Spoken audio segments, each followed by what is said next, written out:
weekly talk show where we sit down with industry experts and agency professionals. Today's guest is Christina Hooper. As a business designer and a proud neurodivergent thinker, Christina Blue Hooper brings a unique perspective combined with her own unconventional frameworks and high fives to empower misfit entrepreneurs to bring big dreams into businesses that changes lives. Today, we're talking through finding your superpower and unlocking entrepreneurial success through like-minded communities and avatar frameworks. As a reminder, if you're able to, please turn on your cameras so we can see your smiling faces. As always, have fun and engage in the chat. If you do have any questions, please put those in the Q&A tool down at the bottom here in Zoom so we can get those answered for you. As always, we're joined by Mark de Grasse, president of DigitalMarketer and host for today's agency talk. So without further ado, Mark, please take it away.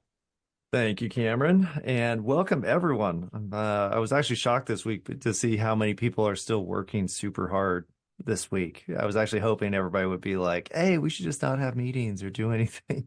And that was not the case. But thank you all for joining us. Thank you for being here, Christina. Sounds like you've had an eventful year and finding your superpower. I love that subject because I think a lot of times, marketers, we wear a lot of hats and it could get a little confusing. So let's dig into it. What is that superpower you found? Business design. So working with a lot of clients in marketing over the last 17, 18 years and kept realizing that we had to fix their business before we could even do their marketing. And I realized that what I really like doing is fixing the business and then connecting them with really good marketers and helping them with some of the execution where they need it. But yeah, it's a lot of fun helping somebody find their superpower and helping them figure out how they can help people and build those communities. That is so cool. Well, and I think it's, the kind of business development aspect is what we do. And it goes with everything we do because we always talk about who's your customer. Okay, well, that's a pretty pivotal thing to find out. And then what's your mission? And that's a pretty pivotal thing. And these are all just like the basic building blocks that you have to do marketing. And a lot of people just don't have them. Even like service definitions or product definitions, like a lot of companies just skip all that. So what was like did you have like a light bulb moment where it was like, oh my gosh, like this is what I actually do? Well, I actually started working a little over a year ago with the pink-haired Melanie Branch over there as a mindset coach. And she was like, what do you enjoy doing? Where do you get your joy? Where do you find your happiness? And I was like, that's a really good question. Because like I've enjoyed being an entrepreneur. I enjoy aspects of it. But I fell out of love with my business. I don't know how many times. Like I would get to a certain point and I would just be like, oh, I gotta have a job again. I don't want a job. I want to be an entrepreneur, not a freelancer, not a, you know what I mean? Like, So I was working with her and we started looking at everything I like and everything I don't like. And when we boiled down the parts I liked the most, they involved fixing the business and redesigning a business that the entrepreneur would be in love with instead of one that we knew they were going to get frustrated with. Right. Like I've been part of masterminds and part of different communities for decades. And there's always these few people in every community that are just really struggling. Other people are like implementing tactics that people are talking about left and right, and they're getting great results. They're running their first challenge and making $140,000. Somebody else is running one and making negative $140. Like, why is that? So just digging into all of that, figuring out what I actually enjoyed. And now being able to help other people do the same thing. Like we go back to childhood times when I'm working with clients. Like, what did you like as a kid? What did you hate as a kid? What did your very first jobs, anything you did to make money, anything you did for fun? What was it? And, how can we make money and have fun? Oh, that's fantastic. Well, and I think it's, it's something that most business owners need, especially once you get to the level of success where you're actually looking for hiring a marketer or outsourcing the marketing function.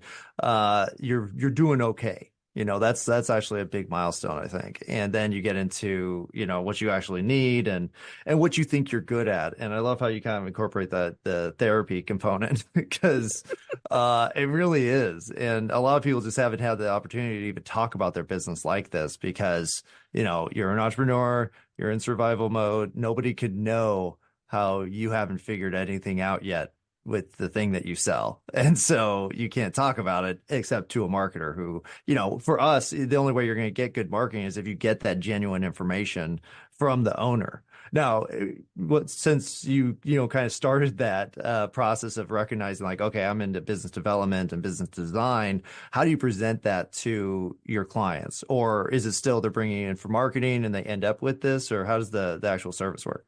Now I have transitioned completely Oh, into business design. So they work with either me one-on-one as a consultant, or they go over to the academy where I've partnered with Melanie and Victoria and some other coaches to create trainings mhm.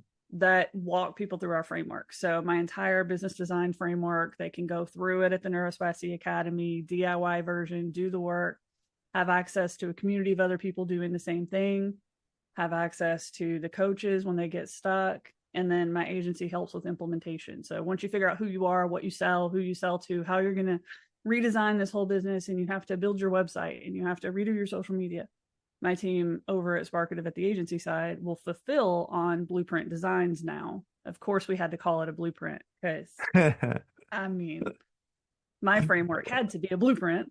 Hey, that's good branding. You know, Yeah. a lot of people, it's funny because people see they make the connection between something that is about the business and the person. And it's like, oh, that's so funny. It's like, no, that's actually how everything should be, is a really consistent presentation. And I'm like, no, that's good marketing. That's somebody who thought about what they were doing and thought about how it would connect. And that's the really hard part. And so I never laugh at that. I think it's amazing.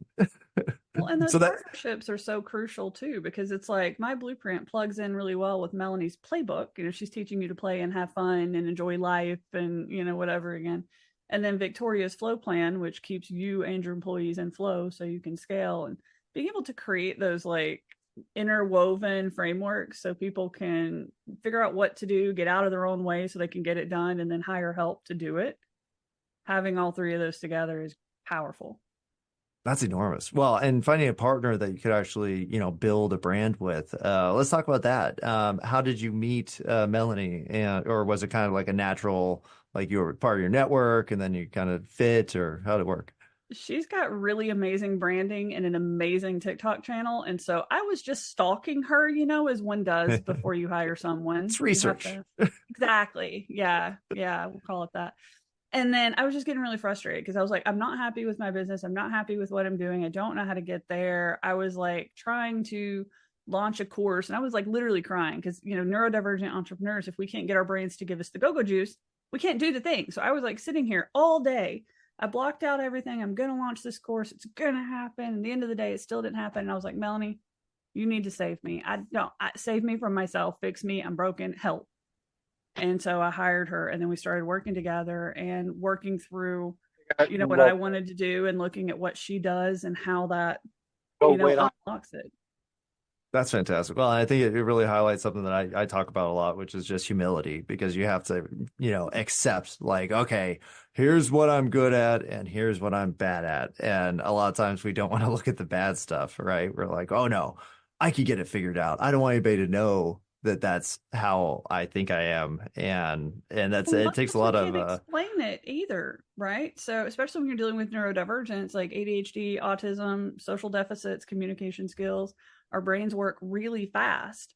And it's really frustrating to try and speak to somebody and explain what you're trying to do, and they just can't follow along. And it's like, but it's so simple. I see it. It's just like this thing, this thing, this thing, this thing, this thing. Like Victoria started making me document what I was doing so I could actually create the blueprint framework to do it with people. She's like, I need to know what you're doing in your head if we're going to ever hire people, scale this, systemize it, whatever. And I was like, okay. Started typing and literally wrote an entire book of what was happening in my head and breaking it down into exercises. It was about, I think, 40 to 60,000 words that I typed. Wow. Trying to explain it all. And, then you have to wait until they can read it because that's a novel. Most of your books are around 40,000 words. So I literally wrote a book trying to just get it out of my head and then go back and systemize it. So when you're thinking like that, it's hard to get help from other people whose brains don't work as fast.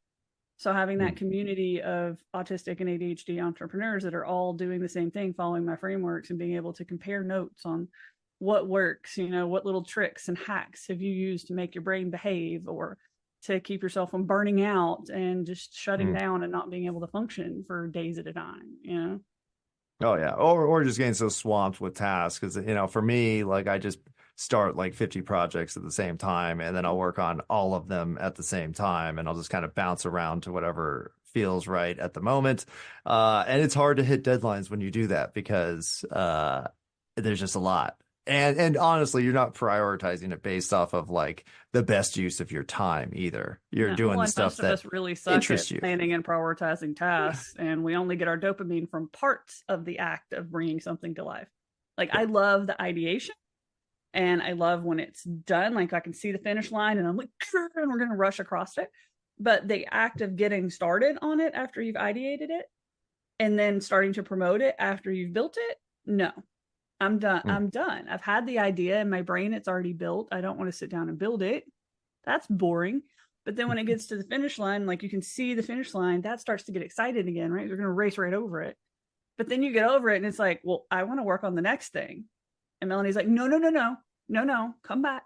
We have to market the thing you just launched. We need to sell that thing and not go build the next thing. Can we sell this thing, please? And I'm like, yes, yeah, that kind of makes sense. Let's do that.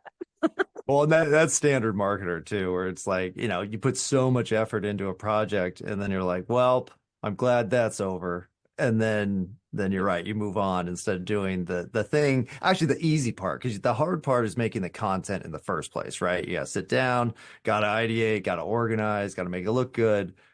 Yep. And then now you're on the starting line. It wasn't designed right, because a lot of times we build a product and we're like, yes, cool, I'm going to launch a course or I'm going to launch a workshop. But we have no idea why. We didn't actually look back at our avatar and be like, what is this actually helping them accomplish? We just said, oh, I know something brilliant that people might be interested in. Let me go create a course. Right? We actually put the impetus on that, right? Like, hey, you have to figure out why this is useful. Instead of what we should do, which is just like make it so clear and so obvious that they'll get the benefit, because there is a specific benefit, like a maximum use case for whatever you're trying to sell, and you could just talk about that. And if people get other things out of it, it's actually kind of the same issue that you have with like niching down, right? You're like, hey, yes, you could serve 25 different industries, but you shouldn't because you can't focus the content. You can't speak to an individual avatar. You can't, formulate it in the best way that avatar is going to consume it. There's a bunch of issues there. So that's amazing to bring somebody in, be able to kind of just, for lack of a better word, vomit out everything that you have so that you can say, what is it? What's here? And then actually do the use case in the site. With that said, did you actually come up with a niche? Like, are you doing business design for specific targets, or what's your avatar? Yeah, specifically for the misfit entrepreneur. So they might know that they have ADHD, autism, things along those lines, or they might not.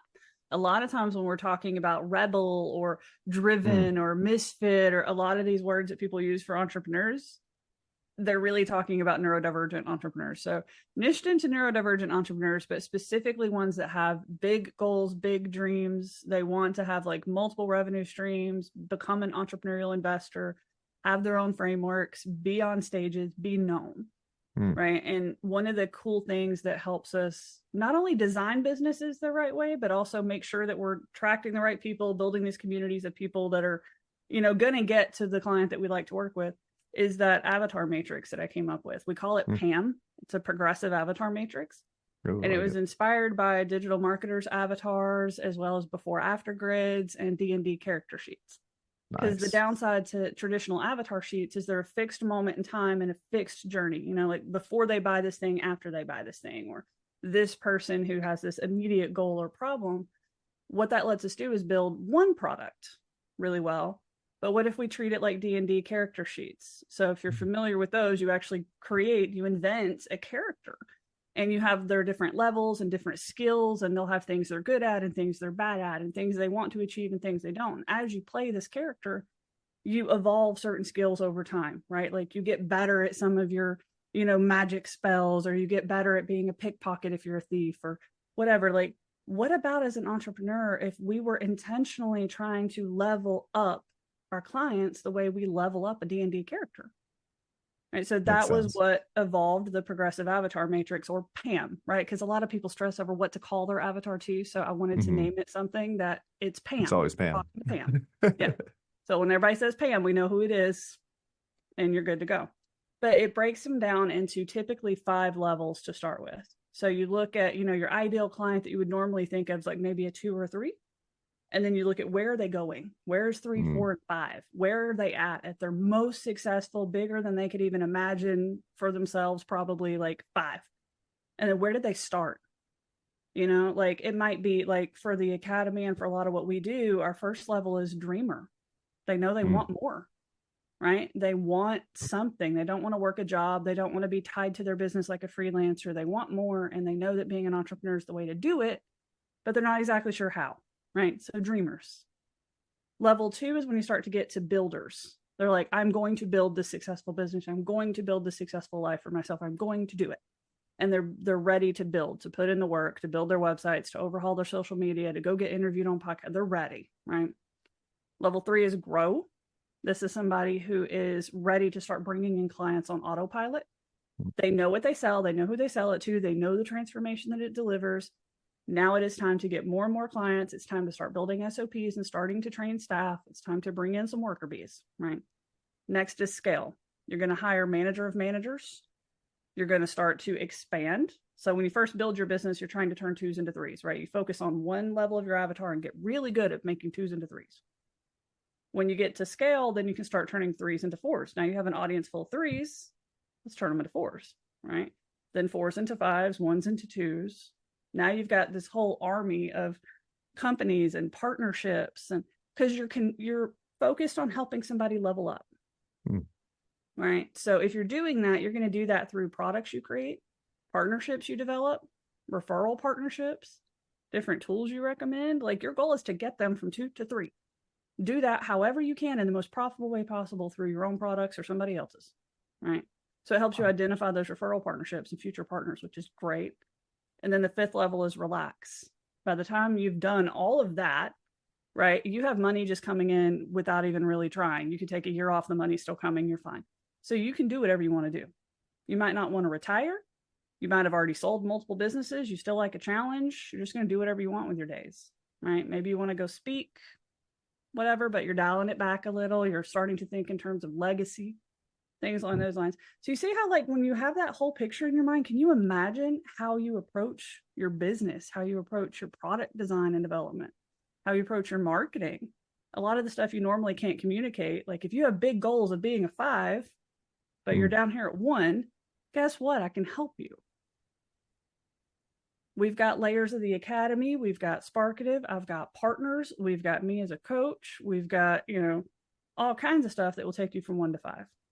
I love that. Well, and I love how it doesn't, require that you have everything figured out right now, or that you have to cover the entire big gamut. Like, oh, I'm going from a 1 to a 5, because typically that's what the before and after grid does. It's not like, okay, let's do multiple levels and where are they and what's their strengths and weaknesses. Is that how it works with the D&D character sheet incorporation? Do you kind of go through and say like, here's the different levels that each, avatar is actually at?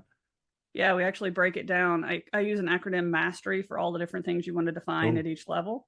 So you're looking at milestones, action items, skills, trials or obstacles, the expertise that you bring to the table specifically, any other resources or anything that you could use or that they might be using, right? Whether they hire you or don't hire you, what software are they using, who other people are they using? Those can be partnership opportunities, things along those lines. And then the why is yeet criteria. So if everything else matches and it's like, I would like this person, what would make you say, go away? Right? Throw it away. So we define that for each of the 5 levels, and that gives you everything you need, right? For developing your products to make sure that you're going to help someone. Some of your products may take them fully from 2 to 3. Like the Academy membership community has everything you need to go from 2 to 3. But you may have some other little things that you put out there, like some DIY freebies or some cheap splinter offers or things along those lines that just take them from 2 to 2.1. But it gets you in the headspace of my goal is to get them from this point to this point faster, easier, and with a greater chance of success. So we have to evaluate everything we're doing against that. And is it this avatar? The cool thing, because we talked about niching a year ago. I was like, it was easier to get people to niche their marketing than it was to get them to niche their business. This tool gets them to niche their business because they can see it, right? Most of the time when you think niching, you think you're going to make yourself really small. Instead, we're like, I want you to get really, really good at 2s and 3s. Really, really good, right? Operationally, marketingly, I want you to get really good at 2s and 3s. When you do that, now you can expand, right? So they see the next decade of their life in this avatar grid, constantly building new products, developing new partnerships. It doesn't feel like you're getting small. Well, that's amazing. Well, it seems like you'd be able to tailor those to individual customer value journeys, or what's the next stage after you've kind of defined, the avatar, or is it just one avatar at a time? Because I know I'm trying to get my head around the whole progressive for the business, like, because that avatar is so big and on such a big journey, it's one avatar period. It's just one. Okay. Right. It's just, it's the same avatar at different level. Two avatars, but it was one unified problem. So one of my students she works in corporate. So she's helping ADHD corporate employees ask for the accommodations and things they need. Now she's moving into also helping the company, the DEI executives, diversity and inclusion, all that, helping them figure out how to support the ADHD entrepreneurs, as well as helping the ADHD entrepreneurs ask for help, right? So it's two avatars, but the same problem, just kind of two halves. The goal is to have employees working successfully in corporate that have ADHD, autism, things like that, to be able to use their superpowers, minimize the burnout, et cetera, et cetera. So that's one of the circumstances where we've had two avatars, but it's a unified, we're helping from both sides of the coin. Otherwise, I mean, like, it is literally going to take most people a decade to build out a full business around one 5-level avatar, So the CVJs and stuff kind of come in more when it's time to create some marketing, right? We're going to get really good at making 2s be 3s. Let's dig into what that journey is going to be from 2 to 3, right? And getting in a little bit more detailed and what products we're putting into place. Because you do the product design for that avatar. And I have it broke up into a stackable product matrix of 5 key products that you need to build. You start with those. Nice. So I've got the whole thing incredibly. You have answers for everything. Yeah. Like it covers what to talk about with the content ecosystem map. It covers what social channels based on your energy, based on the stuff that you can create without burnout. Because I can make written content all day long, and that's not going to stress me out. It's not going to burn me out. It's not going to wear me down. I'm fine. Melanie can go live on TikTok or Instagram or wherever, and she's fine. I go live for 10, 15. This might be the only thing I do today because I'm live on a thing for a while. And I'm going to be like, I'm done for the day, right? That kind of content's hard for me. So we look at, there's a lot of tactics out there, right? Doesn't matter. If you make video, if you make blogs, there's some tactic you can plug in that will take advantage of that. So why not just start there? Start with the content you can create the easiest without burning out. Make a, path for repurposing that content into other content that is harder to create, and eventually hire someone else to take on the repurposing so you can just make the first piece and be done. And then it comes from you, and it's aligned to your avatar. Because you can literally, I love AI for this stuff, because once you have your PAM completely defined, you can feed it into almost any AI platform and then feed it my content ecosystem concept, and it will give you hundreds of ideas for content. Already broken down by subcategory, primary category, and in alignment with the overarching mission of 1 to 5s. Love it. Well, it all flows back to it all. It's great. That first task, because it's very easy to set up an avatar, spend a bunch of time on it, and then never look at it again. Be like, and that's done. No, that's huge. Well, especially with the content roadmap too, because I know a ton of people struggle with that. And I think what I'm seeing in terms of SEO results is you should not be basing any of your content just based off of keywords alone, at least. You still think about it, but number one has to be good content for your avatar. So let's start there. Where did you, how do you kind of start the content process after you define the avatar? Yeah. So I call it a content ecosystem, and another acronym again, because we love our acronyms, right? FUSE. So you have your focus. What is the primary focus of all of our content, right? 1 to 5. Write that up into a couple sentences so you understand that this is our mission. We are educating with micro learning moments to accomplish 1 to 5 for our avatar, meet them where they are and take them forward. So that's our overarching for all of our content. Then we get into universes, which is a broad category. So in blogs, this would be your primary category. You would have 3 to 5 main primary categories, and that is it if you're going to optimize your site for SEO. And then after that, you have segments. which are going to be like your subcategories. You can have 5 to 10 subcategories for every parent category, right? So say you had 5 parent categories, you have 10 subcategories, you now have 50 categories of content, but they're all directly connected back to your avatar. Each of the subcategories are connected back to a parent category, so on and so forth. Then you have your elements, your individual topics inside of each, subcategory inside of each segment that you talk about. And the reason why I didn't call them categories and subcategories is because that's blog terminology primarily. And you don't necessarily have to produce these elements originally as a blog, right? This element could be produced as an email, as a social post, as a video. It could be something you talk about when you're being interviewed. It could be something you build a keynote around. It could be something you build a course around, right? It doesn't really matter how you take this information, but it's something our avatar needs to learn if they're going to be able to level up. And then you assign each of those elements to different levels, right? Like you might talk about that one element 4 or 5 times, right? If you're a level 1, the way you need to think about a business is different than if you're a level 3 or 4 or 5, right? So you might take that same topic, but hit it from different angles, depending on the avatar level you're currently targeting. Oh, that's awesome. Sounds so easy.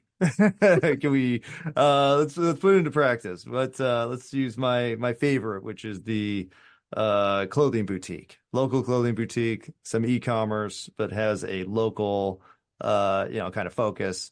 How would they go about creating their first content roadmap? You would have to look at what's the central theme of your clothing, right? So are you trying to be like eclectic, vintage, etc.? Are you trying to be trendy, expensive? Are you trying to be cheap, budget, right? So whatever your theme is. So let's say middle range, boho style, and sustainable materials. Okay. So educating your audience around what sustainable materials are, right? So if we look at our avatar and their goal is to eliminate more toxins, to live this like ideal lifestyle where they don't have inflammation, where they're not, dealing in uncomfortable clothing, where it's, all these things. So if we're looking at that, what do they need to be educated on? Well, they need to be educated on fabrics. They need to be educated on processing, how those fabrics are processed, how the colors are processed. They need to understand your story, your mission. Why did you get into this in the first place, right? So you would start breaking all of those topics down. And this is one thing that a lot of people do is they'll just sit there and just list everything that somebody might need to know, what would be helpful, and then look for patterns, right? So I love this on sticky notes or index cards. I'm actually a huge fan of the index card over the sticky note because you can write on the front and the back. So you can put the overarching idea on the front, so it's nice and neat. And then you can just like scribble all your like brain vomit on the back. Oh, that's and then great tip. Just sit on the floor, sit on a bed. I had one lady that was using like a glass door or whatever in her house, and she was just taping them up there. It was fine. But like put all your ideas down and then start to group them until you end up with your 3 to 5 main categories, and then start grouping inside of that until your 5 to 10 subcategories. And then you'll start getting more and more inspiration. And that's if you're doing it manually, right? If you're doing it with AI, which I love, right? Especially when you create the blueprint document like I have, because it's covering all 7 pillars. It's the entire business, everything you need to know about the owner, about what they sell, about who they're selling it to, all of it. And you can feed that whole document into AI and have it help you with that exercise. That's awesome. Yeah. It will spit out hundreds of ideas grouped by categories and subcategories, like already ready to go.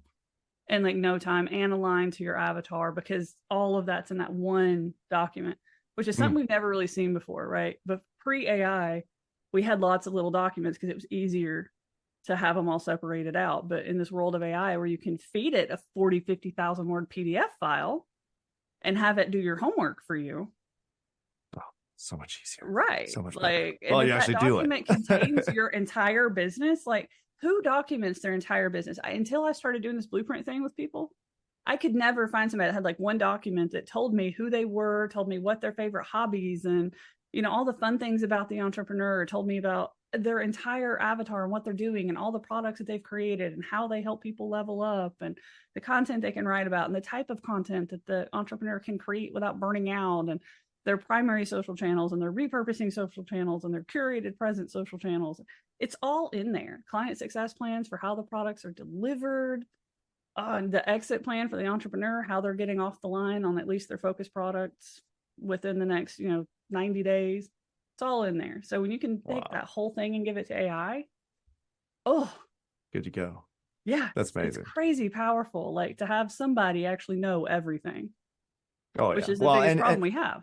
Well, and having that central document, because I think a lot of people think like, oh, people will figure it out that we have this stuff over here, we have those items over here, and the SOPs are down here, and then all these documents are spread out. But like just having a single source to say like, currently, this is everything. Like this is you can send it to anybody in the company. We all speak the same language. We all understand that this is the avatar that we're talking to, and then you can move forward. Because if you don't, it's all in the owner's head. Right. I mean, it's like they might know, but they never Most of the communicate time to they don't anybody. even know. They They don't remember even the know. thing that they Too invented busy. like, last year sometime, and then they just forgot that it even existed.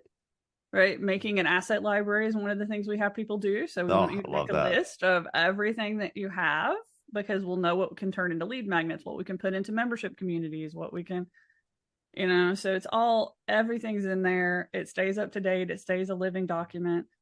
I can, I'm working with building out some partners now. So I'm in talks with somebody else from the DM community that does websites, and getting them to be trained in the Blueprint framework. Because, you've got somebody speaking that language. It's a lot easier if you've got, social marketers and videographers and people who can speak the same language as you and can look at that document and understand it.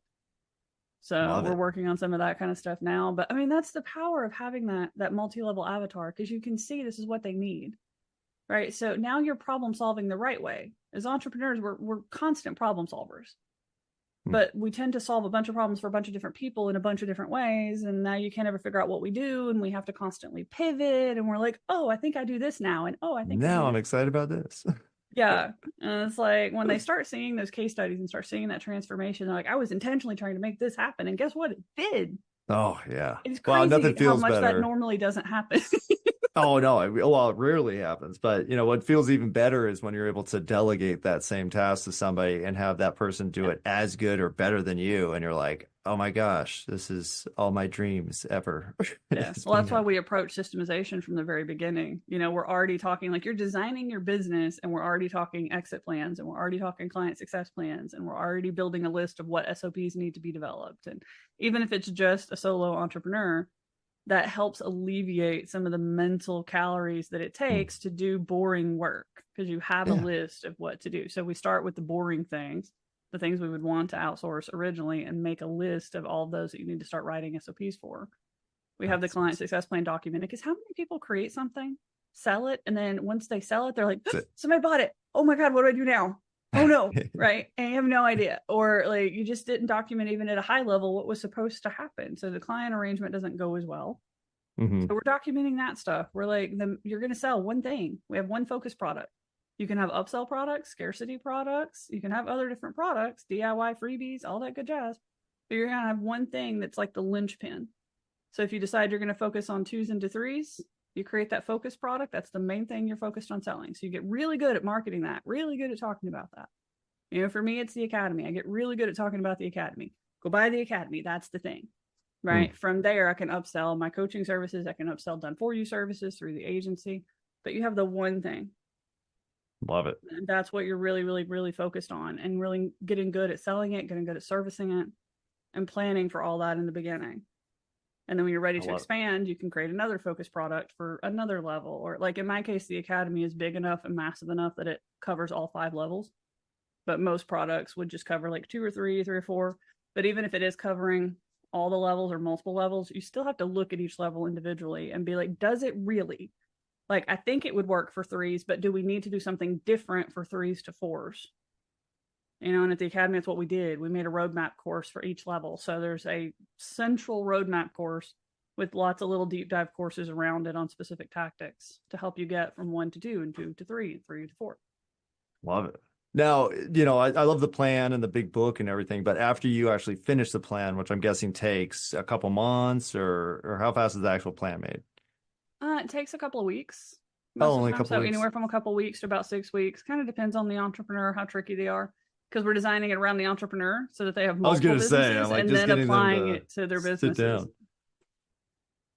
That's amazing. Well, so, okay, you set up the plan, you got the SOPs, you have like an idea of what's to move. What happens next? Do you actually, integrate all the plans in, or do you have an integrator that you bring in and outsource to, or how's the making stuff happen go? couple different ways. So if they're in the academy, they have a lot of like done for you resources and things along those lines. So we resell Go High Level along with custom templates for a lot of the stuff that we're teaching people to do. We have different like Google Docs, AI prompts, all kinds of stuff to help people do it on their own if they need to do it on their own, if they want to do it on their own. But then they can also go through my agency at Sparkative and get it done for them. So, and then we're building out that network of partners that speak that language, know what I'm talking about, know how to implement it. So they'll either use us or use a partner.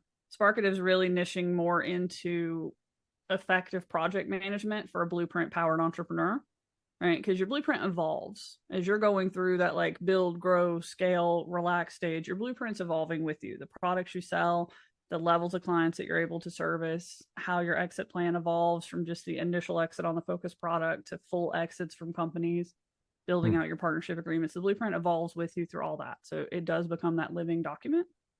That's awesome. And our Is it like project a quarterly managers will review? be there with you through that whole thing as it's evolving, getting new projects done as new projects are popping up, working with our vendors to get websites built, funnels built, et cetera, et cetera. Love it. Well, and it sounds like it's a scalable model for you because you can either kind of hand them the plan and then, hand them off to a partner, or you just keep them on retainer essentially for, continue to update the plan and assess how it goes. Actually, let's talk about assessment because how do you know if the plan's working? They're making money. Making money. There you go. Profit. Isn't that how it goes, right? Like that is the number one metric that nobody tracks is how much money the thing is making you. So as you redesign the business, we should be looking at, there's soft metrics like, are they enjoying their life? Are they taking more downtime? Are they getting out of these like smaller tasks that they don't want to be part of, et cetera, et cetera? Are their clients getting the results? So customer success is huge. Word of mouth is huge. You were building a community. You were promising a transformation. So in the client success plan, we guide them for what to track, how often to check in, that, you need to guide somebody through a triage stage in the beginning where they're easily spookable. And it's like they just bought, but they're afraid they bought the wrong thing. And so, treating all these stages different, tracking different metrics in different stages is really huge. So the revenue is part of it, but how happy the entrepreneur is and how good the company is delivering the promise are some of the things that you really want to be able to keep an eye on through the whole thing. So we have them setting up company dashboards. A lot of that's inspired by, some of the stuff I've learned through Scalable Digital Marketer, as well as like Mike McAllowitz and Profit First and Donald Miller's plane thing that he teaches, and lots of different inspiration sources coming into that, but having them set up a company dashboard and a marketing dashboard. Because a lot of small entrepreneurs are so busy just staying afloat, they honestly can't tell you their profit margins. They can't tell you the revenue, and they definitely can't break it down by product line.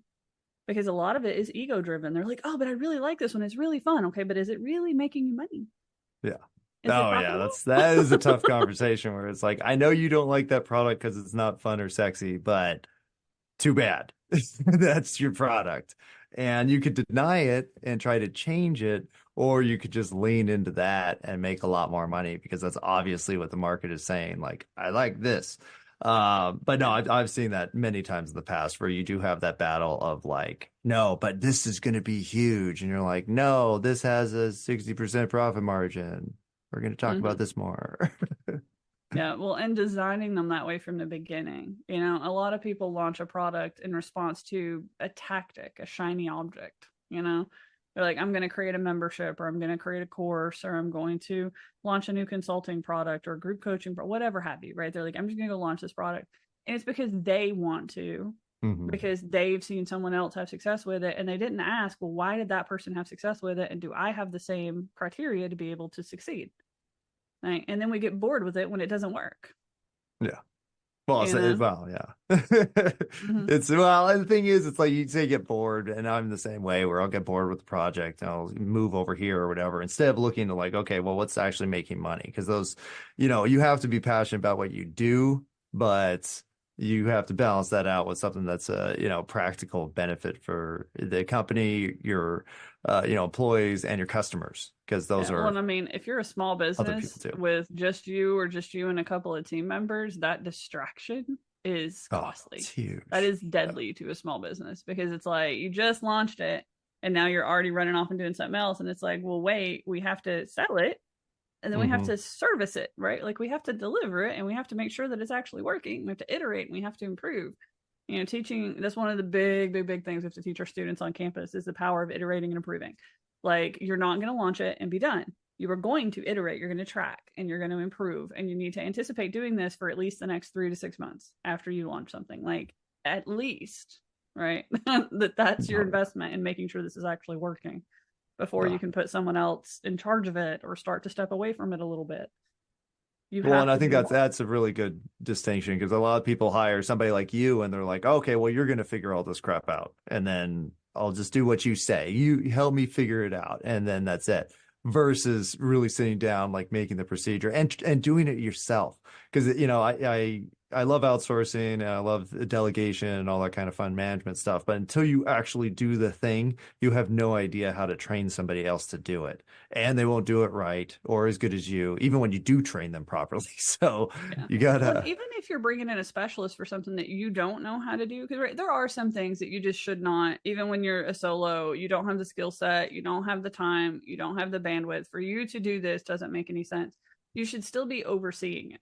And you should still be interacting with all of your clients. You should still know enough about it to be able to ask questions and to explain to somebody what you need done. And a lot of times people don't do that. They're like, well, this is what I want to have happen. Let me just delegate this off to somebody and I'll just go let them build it. And then we'll just see how it goes. And it's like, wait, that doesn't fit at all with what I had in mind. No. What's happening? And you just wasted however long getting that off the ground. So being part of that and making sure, you know, that you're getting the result. I mean, you made the promise, you sold the client, whatever, like making sure that they're actually delivering. Well, I love it. Actually, everything that you've talked about is amazing. And yeah, I love how it's not just like, oh, I'm, you know, quoting digital marketer resources, which of course we love, but pulling in from a whole bunch of different networks and incorporate stuff that we don't actually talk about a lot. And honestly, there is a ton of stuff outside of marketing that gets involved with marketing. Right. And going as far as the finances and the customer care and, you know, operations and product development and all the things. So it sounds like you have a super complete system, and that's super cool. I'm definitely going to check it out, because I'm like, oh my gosh, knowing that stuff would be amazing. I mean, if people haven't designed their business right, what I've found is they try and use marketing tools for business design. Right? Like how many people are doing a CVJ and they're designing their products on the fly because they're looking at the CVJ and they're like, well, I don't have anything right here, so let me go design something. Now I use products for freebies or for paid, right? Because the goal is, even if it's a freebie, somebody paid you with contact information. You need to deliver value. So I call them products to get people in the right mindset. If we're not just going to put something out that has no value, that isn't going to help create that transformation, that isn't going to get them where they need to go, better, faster, greater chance of success. Right. So I call everything products, even freebies. So I noticed that makes sense. A me thing. Huh. But yeah. Well, a lot of products can, you know, change too. You know, you have products that you built and at one point they were $1,000 and now they're a free giveaway that I include with 6 other giveaways. That's the leadership positioning too. So when you look at the cause of a lot of pivots, like, you know, entrepreneurs are pivoting into new things left and right, it's because they identified as the product they sold. Right. So if you sell marketing, you identify as a marketer. If you sell websites, you're a web developer. If you sell social marketing, you're a social media marketer. But what happens when you get bigger? Your goal, how you identify, is not the thing you sell, it's the transformation you create. Right. So if you're really good at making ones be fives, that's why what I do statement is I help misfit entrepreneurs design businesses that change lives, theirs and their clients. Right. Because that's the goal. That's 1 to 5. How I do it is a lot of different ways that are always going to evolve, always going to change. I'm not identified by the products I sell. I'm identified by the transformation I create. That's how you escape the pivot traps. Love it. Wow. You've really thought about everything. Now, with that said, does anybody have any questions? I've hugged up all the time, but I think that was great, because it does take some explanation to really understand what business design is, because a lot of people just have never done it. You know, when I went to school, I specifically got a degree in HR because it had an emphasis in entrepreneurship, which was basically just business development and business plan writing, where it was like, how do you research? How do you come up? But really, the whole process was very similar to what we do in marketing, where it's like, it's not that much in it. Strengths, weaknesses, opportunities, threats. Like, you know, we talk about this stuff constantly, and it is super necessary. And totally confused most of the time. Because a lot of times I think, you know, and you go into really big companies and say, hey, show me what you guys do. And there's no source, there's no document, there's no written strategy. There's maybe a business plan that was written 10 years ago and nobody's looked at it since. But this kind of evolving, ongoing blueprint document you're talking about is incredible. And so I think, or you talk to one person and they tell you the company does one thing, and then you talk to someone else and they tell you something completely different. Like, I don't know why they would have told you that. We haven't done that in 5 years. Or I've ran into a lot of those. A lot of those scenarios too over the years. Or it's not the, you know, the sexy thing, or people know about the cool product, right? They're like, oh, we do this and this is it. And I used to, you know, I was talking about my On It days because they were excellent at branding. Like their branding, their content was just incredible. But I went to the Olympia show, you know, the big bodybuilding show. And I walked around and I was the only person from On It there. I was like, hey, what do you think On It does to people? Because they're like, oh, On It. And I was like, how do you think we make money? And everybody was like, monkey head kettlebells, you know, a piece of fitness equipment. And I was like, nope, that's, you know, 1% of our margin. The answer is everything else. Like we sell supplements. When you're looking at the most successful entrepreneurs too, they very rarely have one business. Like very rarely. They've invested in other businesses. They've started multiple businesses. They have, you know, they might be like a 5% profit share and, you know, owner in a business or something along those lines. They have multiple revenue streams. That's why the blueprint's focused on the entrepreneur and the person to get them to focus all of these efforts into one person on one journey, right? So building those partnerships, doing that kind of stuff, having multiple income streams, factoring in your downtime. What do you like to do? Making sure you have it, making sure you can stay in your flow and you're not getting pulled out in a task you don't like all that's in there, which is, I think, one of the more different aspects to business design that I do that other people don't. There's not a whole lot of business designers out there that I was able to find, but I'm looking at the entrepreneur, not a single business. So most of the consultants that you bring in or marketers or anybody that you bring in are looking at one business. I'm looking at the entrepreneur and all of their entrepreneurial investments and how all of those can come together to serve that avatar. Because it's a lot easier to sell something else to an existing audience than it is to sell something new to a new audience. So if you have this whole person that you've been helping anyway, you're making threes and you know somebody else who's like, I love threes. I don't like ones and twos, but when they hit three, yeah, right. So partner with them, hand off. And then when they encounter somebody who isn't yet a three, they refer them back, right? Like there's so many different things you can do and being able to plan that in intentionally. Well, and I like how it's, you know, you're selling a product essentially. You're not just saying consulting, because the people you're looking for, the business designers, they just call them consultants. And the consultant goes in and they assess the situation and they make a custom plan and blah, blah, blah, blah, blah. And, you know, I think people are tired of custom a lot of times. They just want to see a system that's been repeated, has been proven to work. And then you're just coming in and you're following the playbook because I think a lot of businesses have just been burned with that, like custom solutions, right? Like, oh, we'll figure it out. And then it's like, okay, it's been 6 months or it's been 12 months or it's been, you know, longer. Usually, that's the thing with business consultants, you get away with like, well, we just meet once a week and I'm doing my best and that's it. But you have like a set product and it's very clear and you've tested it a ton, which makes it way more valuable. So I think this teaches people to do the same thing because as you're systemizing and productizing what you sell and you're getting better and better at delivering the result, what do you accidentally create? A custom framework, right? You create a custom way of achieving an objective repeatedly at scale with the highest success rate possible because you just keep doing the same thing over and over and over again. So when we look at people like, oh man, I wish I would have thought of StoryBrand, or I wish I would have thought of Jeff Walker's PLF framework, or you know what I mean? Like these people who've made massive, ridiculous amounts of money. Ryan Dice is over here doing it with Scalable right now on his like Scalable OS and his custom frameworks and all that kind of stuff, right? You end up creating, if you can stick with the boring parts of business long enough to repeat it and to improve it and to get better at it, you end up creating a framework. So you're not selling custom all the time because custom is not profitable for most business owners. Now, when you hit a ridiculous amount of money where somebody will just pay you for brain time, like the amount of money you would pay to just like pick Ryan's brain for 30 minutes. Okay, cool. Right now, you don't necessarily have to have an outcome, but for the rest of us mere mortals, you need to know. And even in that case, even in the case of like, hey, somebody will pay you a ton of money just to talk to you for a little bit, like that's not scalable. Like you only No, have so many hours in the day. Because I've talked to people who are charging like $500 or $600 an hour and literally stopped. They're like, my calendar was full, I had no time, and so I just stopped doing it. And people were paying me $600 an hour. the And I was trick there like, is the multiple revenue streams. So you can have a very successful business model doing that.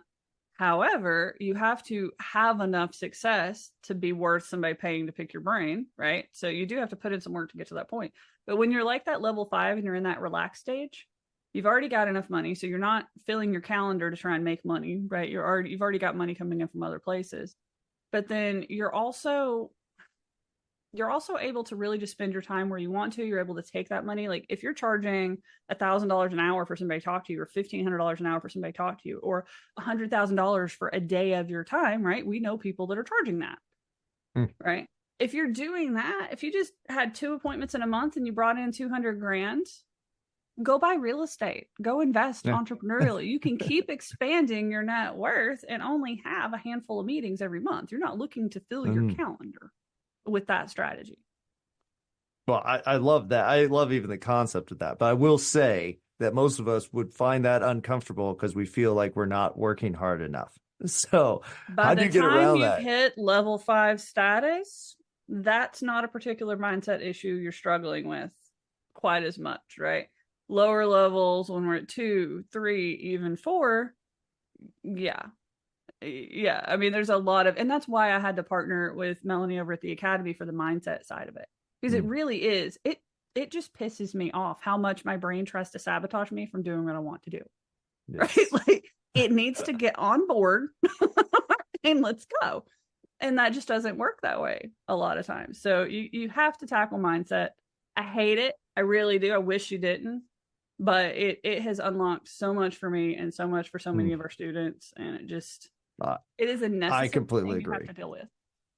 I 100% agree. And I used to be the exact opposite, where I was like, no, you need to toughen up. You need to get more discipline. You need to just power through. And then now I've gone through, a big kind of mindset transformation. I'm like the exact opposite. I'm like, no, figure out what you want to do first, because all we the were socialized accomplishments by boomers in capitalism, where if you want to get what you need, you work harder. You work harder. We hear the work smarter, not stuff. harder, but nobody really knows what that means, right? Like, what does it mean to work smarter, not harder?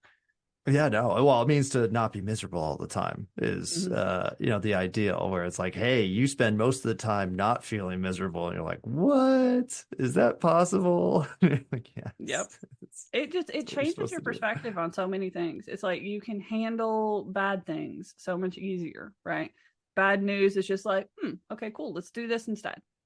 Yes. Like instead of being like, oh my God, I knew it wouldn't work. I knew it. Yeah. You know what I mean? Yeah, like, taking a bad thing. That's normally what we do. Like, again, I suck at it. Yeah. No, it's completely true. And the self-talk matters too. Your support network, your community matters, how you're able to, you just have to communicate this stuff to someone. Because I know that the default for most business owners is hold it in and hope nobody notices how much you're suffering, because that'll make business harder or something. Well, I mean, your brain does what you say to do. So if you say I should do something, that's not the same as I am going to do something, or it would benefit me if I did something, right? Yeah. It's like, I should post on social media more constantly. Well, that's still true 2 weeks from now when you still haven't made a social post. Yep. All right. Melanie gets on to me on that one all the time. She's like, don't should yourself. It's like, okay. So now I hear it like every time. I do the same thing. I came up with this big project, and then I just finished it this morning, and I was supposed to put it out like 3 weeks ago. But now I'm like, you know what? Whatever, I got it done. And even then I had to scale back what I was trying to do, because I just kept on adding to it. I was like, oh, well, if I do this, I could add this on, and then I could add this. And that's like a trail of like, you were just trying to do the one thing. Just input the link. That's all you had to do. Yep. Oh no, that's me all day long. Yeah. Melanie has to look at her nodding over there. Yeah. She has to shove me across the finish line. She's learning now, instead of just trusting that I'm going to do it the most efficient way possible. She's like, what are you going to be doing? Is that necessary? Can we launch it without that? Can we go ahead? And I'm like, we could. What about these things you didn't finish? You're like, shut up about those. I'll get to them later. No, that's well, it sounds like you've done an excellent job identifying, your weaknesses, addressing them, kind of conquering the beast of planning, which I know is super difficult. And, because a lot of times it's you don't feel worthy of the process sometimes. Like, well, yeah, I have a lot of information, but who am I? Like, I haven't done that much. Like, I'm not the most successful person. Instead of just like, well, all that crap that you think you doesn't matter that much, all these people have no idea what you're talking about. Yeah. So literally, you know more than them. Just share the information. Well, and you don't have to It'll lie be good or about it. not. You don't have to come out and be like, I am the best person at doing the thing. And No, you no, can but you say think like, you think I that's have what you're doing. focused on this. Like, this is the thing I'm passionate about. I'm focused on using it to help you get where you're trying to go. I'm going to, I'm going to focus on it. I'm going to learn more about it. I'm going to be more educated on it. Right. And so like, that's one of the things I use to get people over that hurdle. Cause they're like, I'm not the best at this thing I'm moving into, or I've never even done it before. And I'm like, yeah, but the research you've done over the last 2 weeks while you're launching this thing and while you're figuring out how to construct your offer and you're talking to the humans that you're going to sell it to, like that has given you more knowledge than any one of them would have had. Right. Like we have one student helping people run online multi-day events or challenges, things along those lines. And she's like, I've never done this before. And I'm like, you have literally been on a stage. You used to be in like, local Broadway style. I don't know what that's called now, but like stage performances. And you've been in tech for a long, long, long time. And you're not the only person that's like in their 50s that's trying to run online events, but you know the technology and they don't. Right? Like they're sitting here struggling with, how do I use Zoom? How do I take money for, a VIP ticket? What do I do? How do I set up funnels and email marketing and text marketing? Am I going to have to sit here and text every person? It's like, that's what some of them are thinking. And I literally made her go sit in like some of Pedro's communities and stuff. And I was like, go over there. And I just want you to watch. I want you to watch what's happening in the Zoom comments. And I want you to watch what's happening in the Facebook group and the comments that people put on. She goes, yeah, they really don't know anything, do they? And I'm like, yep. Well, that's the thing. I mean, about being like the teacher is it's just like, just talk to anybody, say you're going fishing for the first time and the guy next to you is going fishing for the second time. And he's like, hey, tie your hook on like this. I learned it last time. You'd be like, this guy's amazing. Like it's yeah. Well, and I mean, most of the people that we look up to, we don't honestly know what's going on in their business. They could be broke as a joke, but the way they're sharing bits and pieces on social media, whatever, like they would be absolutely terrible at what they do. It's all branding. It's all messaging. Yep. When you actually start building a community and niching in and being an expert at something, though, now people start talking about you that way. Oh, you're not really sure what you sell and who you sell it to. There's this blue-haired chick that really helps people figure that out, right? Yeah, go here. Falling out of love with your business and you want to love it again, right? I know somebody who does that. Your brain isn't letting you get your stuff done. I know this pink-haired chick who does that. Because you get niched into helping create that transformation. People can hear it, like, oh, yeah, I used to be where you are. So-and-so help me. Right. But that only works if you're niched in on something and if you're delivering that transformation and people are talking about it. Oh, yeah. Well, and you're open to, that, being humble, but also, understanding that you probably still know way more than the majority of people out there. And just sharing the information will inform them, give you authority and make you the perceived expert on whatever topic you're talking about. And everybody wins and you'll get better over time. So you'll become the master, whatever, and then you'll feel comfortable. But at the end of the day, it's all just sharing information and helping people wherever you can. And I think you're doing that in spades. So thank you so much for being part of the community. And it looks like what you and Melanie have created is super cool. Where can people learn more about that? At the neurospicyacademy.com. Nice. Easy peasy. Yep. All right. Well, thank you so much, Christina. That was a ton of fun. Hope you had a good 2023. And it sounds like you're going to have an amazing 2024. I think this is the first time I've talked to you and you're just like, here's exactly what we're doing. And this is why we're doing it. And it's like, oh, wow. Okay. I know what you do now. Yeah. This is great. I went into a hole and really worked hard on this and talking to people and developing it. So I have been MIA for a little while and it's time to come back out and play with everybody again. So I'm excited. Nice. To Well, be perfect timing. Ready for the new year. William, and I think everybody should check it out. I'm going to check it out. It sounds fantastic. All the frameworks. And I love the D&D character style sheets. That's really neat. A good way to incorporate it. And everybody knows D&D, so it's fine. If they don't, they A few should. people know D&D. So you should if you don't. It's a lot of fun and a great way to relax. It is, and it's very creative. It's people don't understand the building aspect of it, and that's actually the coolest part. All right, well, thank you all for coming. I hope you all had a great year. It's been a fantastic year here at Digital Marketer. Love connecting with all of you. We have a bunch of the common names in here. We got Manny, Axel, Sin, Gabe, CS. Thank like you the all whole for group. coming to multiple episodes. And you know, if you're not signed up for the show and you want to be on the show, just let us know and we'll set up a date. So bug Cameron. That's what I always say. She'll take care of it. I will be here. All right, y'all. Happy New Year. Merry Christmas. Bye. Seasonal seasonings, everybody. Bye bye.